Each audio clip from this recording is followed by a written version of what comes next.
Sa mga mari ko, may nagtatanong ano nga daw ba yung requirements kay DSWD Medical Assistance kasi si Madam ay diagnosed din ng hyperthyroidism. Sorry, lutang ako kasi nagkasakit yung mga bata sa bahay. So, okay, sagutin na natin yan. Number 1, huwag nakakalimutan ang reseta. So, dapat yung reseta ay merong date, first name, last name, tsaka middle initial nung pasyente. Tapos, syempre, yung gamot, huwag kakalimutan. Tumigil lang ako kasi napakaingin na naman ng mga motor dito sa amin.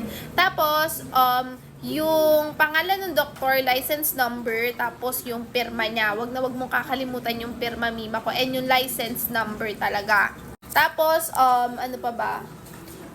Medical certificate, syempre, yung medical certificate, hinihingi siya sa doktor nyo. So, kapag pag binigyan kayo ng reseta, humingi na rin kayo ng medical certificate sa doktor nyo. So, depende na lang yan sa mga hospital na pupuntahan nyo kung magkano ba yung medical certificate.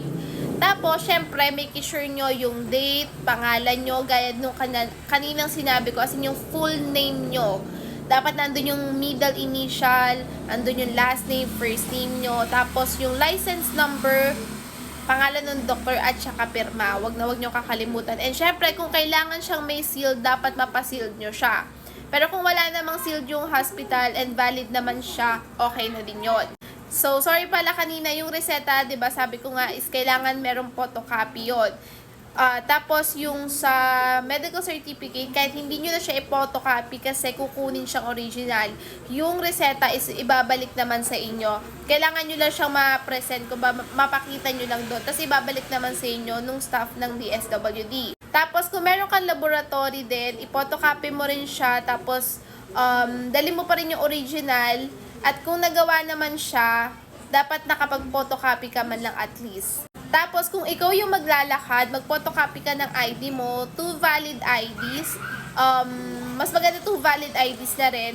Kung meron kang national ID, yun yung ilagay mo, yun yung ipa-photocopy mo. Pero kung wala ka namang national ID, pero meron ka nung, yung online, yung sa eGov ba yun, pwede mo doon i-screenshot, tas yun yung ipa-print mo. Tapos, indicate mo na lang din yung pan-second valid ID mo. Tapos, 3 pirma, tapos lagyan mo na rin ng contact number mo. 3 pirma mo, tapos contact number. So, idalawa mo na rin siya na photocopy. Kasi mahirap kapag kulang-kulang. Mas maganda ng sumobra kaysa magkulang yung pag-photocopy nyo kasi lalabas pa nga kayo. So, mahirap kasi magpa-photocopy mga mima ko. So, mas maganda na yung dalawahan para walang problema. And then, kapag halimbawa, meron kang uutusan or meron kang authorized person, halimbawa, common law partner mo, gagawan mo siya ng, gagawan mo siya ng authorization letter. Pero, ayun, dapat doon lahat yung pangalan niya.